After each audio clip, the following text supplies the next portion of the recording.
Number 1, જમીનની પસંદગી. વાસ્તુ અનુસાર જમીન પસંદ કરતી વખતે કેટલીક વાતો ધ્યાનમાં લેવી જોઈએ. નબળા જમીન અથવા નીચા ઢાળ પડતી જમીન પર ઘર બનાવવું ટાળવું જોઈએ.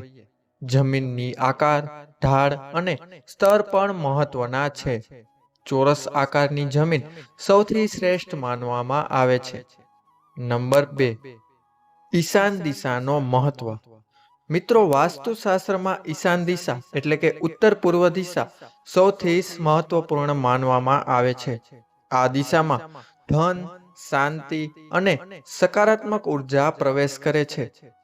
આ દિશામાં પાણીના સ્ત્રોતો, પાણીની ટાંકી રાખવી સૌથી શ્રેષ્ઠ માનવામાં આવે છે. અહીં બારણું, પૂજાગ્રહ અથવા નાનો બાગ પણ રાખવું ખૂબ જ સારું માનવામાં આવે છે.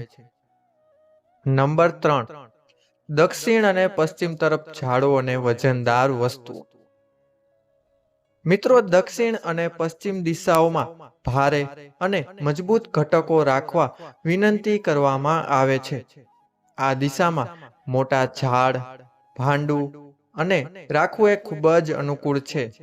મિત્રો, આ દિશા સૂર્યની ગરમીથી ઘરને રક્ષણ આપવા માટે રાખવામાં આવે છે, જેમાં વૃક્ષો વાવવાથી તમારા ઘરમાં ઠંડક બની રહે છે. મિત્રો, આગળ જોઈએ નંબર 4. મિત્રો, મુખ્ય બારણું અને પ્રવેશદ્વાર. મિત્રો, વાસ્તુમાં મુખ્ય બારણાને ખૂબ જ મહત્વ આપવામાં આવે છે. ઘરની પૂર્વ ઉત્તર અથવા પૂર્વોત્તર દિશામાં પ્રવેશદ્વાર રાખવું ખૂબ જ શ્રેષ્ઠ માનવામાં આવે છે. પ્રવેશદ્વાર અડધું કાપેલું, તૂટેલું ન હોવું જોઈએ. હંમેશા એ સુનિશ્ચિત કરવું જોઈએ કે પ્રવેશદ્વારનું બારણું ખૂબ જ મજબૂત અને દેખાવે એકદમ સુંદર લાગવું જોઈએ. નંબર 5, અઠાંગી અને વેન્ટિલેશન. સૂર્યપ્રકાશ અને તાજી હવા એક મકાન માટે મહત્વપૂર્ણ ઘટકો છે. બાંધકામ વખતે એ સુનિશ્ચિત કરવું જોઈએ કે મકાનમાં પૂરતી બાલ્કની છે કે નહીં. મિત્રો, ઈશાન દિશા તરફની બાલ્કની અને મકાનમાં ઉત્તમ હવા પ્રવાહ હોય તે ખૂબ જ જરૂરી છે.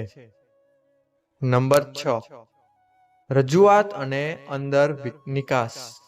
મિત્રો, વાસ્તુમાં એવું પણ માનવામાં આવે છે કે ઘરની બહાર જતા રસ્તાઓ કાયમ ઢાળવાળા હોવા જોઈએ. જો નિકાસનું પોઈન્ટ ઉત્તર અથવા પૂર્વ દિશામાં હોય તો તે વાસ્તુ પ્રમાણે ખૂબ જ વધુ શુભ માનવામાં આવે છે. તેથી આ વસ્તુને હંમેશા એટલે કે આ બાબતને હંમેશા ધ્યાનમાં રાખજો. નંબર 7, આંતરિક વ્યવસ્થા. અહીં દિશાઓ અનુસાર ફર્નિચર, બેડરૂમ, રસોઈઘર વગેરેની સ્થાપના એટલે કે સ્થાપન પત્રકાની વાત કરવામાં આવે છે. વાસ્તુમાં રસોઈઘર માટે અગ્નિ તત્વ મહત્વનું છે. તેથી આ ઘરદોરી દિશામાં કિચન રાખવું શ્રેષ્ઠ માનવામાં આવે છે.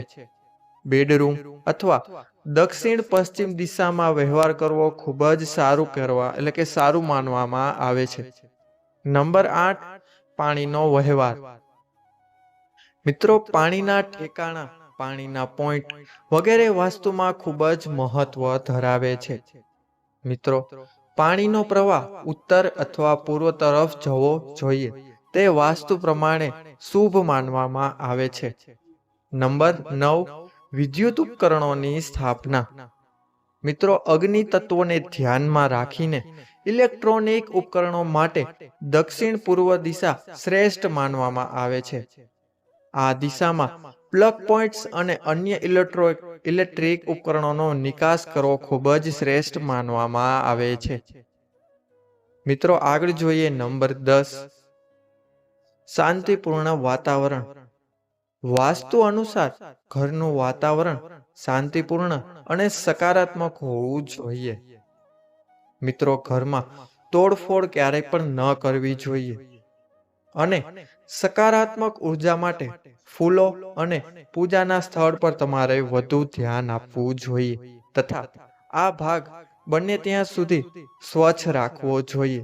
ત્યાં કોઈ પણ જાતની ગંદકી ન કરવી જોઈએ. તો મિત્રો, વાસ્તુશાસ્ત્ર મકાન અને પ્રકૃતિ વચ્ચેનો સંબંધ સમજીને સકારાત્મક ઉર્જા અને સુખ શાંતિનો અનુભવ કરવામાં મદદરૂપ છે.